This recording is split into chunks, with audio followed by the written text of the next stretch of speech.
Hello, hello, hello. Ayan nga tayo magluluto ng pasta at haluan natin siya ng scallop. Ayan, nalaga ko na yung pasta. And syempre may mga spices na naka-ready na rin dyan. At saka tomato and cheese. Ayan, igisa na lang natin yung garlic at saka onion with olive oil. Ayan, hanggang sa medyo maluto siya, saka natin ilagay yung tomato. Mas maganda sana ang tomato gamit natin ay yung nakalata kasi kailangan natin yung kanyang juice. Pero okay lang siya kasi meron nga naman tayong fresh na tomato, yun na lang gamitin natin. Ihalo na rin natin yung ating Italian sausage para lumabas yung kanyang lasa. Ayan, imetos-metos lang natin, gisa-gisa na lang yan.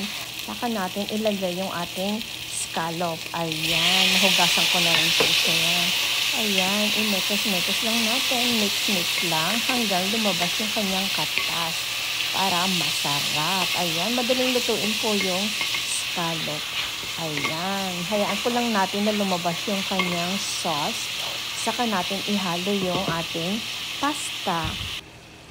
O ayan, lumabas na yung kanyang sauce. So, ihalo na natin yung pasta. Ayan, i-mix lang natin.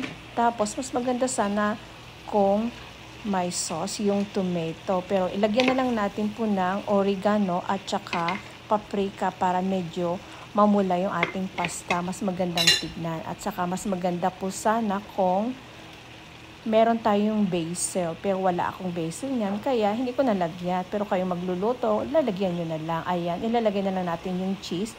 Mozzarella ang gamit ko kasi meron ako niyan sa ref.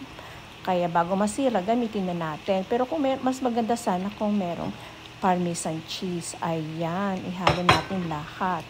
Walang nating pakakawalan. Ilagay natin lahat. Ayan, i-mix-mix lang natin. Ayan, ang ganda, ang sarap niya, no? Diba? Ayan po, enjoy po. Please like, comments, and subscribe. Ayan po, paki-share na lang po. Ayan, God bless po at enjoy. Bon appetit. Kahit kung anong pasta, pwede niyong ilagay. Pwede rin hulagyan ng ating greens na gulay like spinach po kung meron o kaya pechay. Pwede rin po yun. Basta dark green lang na leaves. Ayan po, bon appetit. God bless po. Enjoy.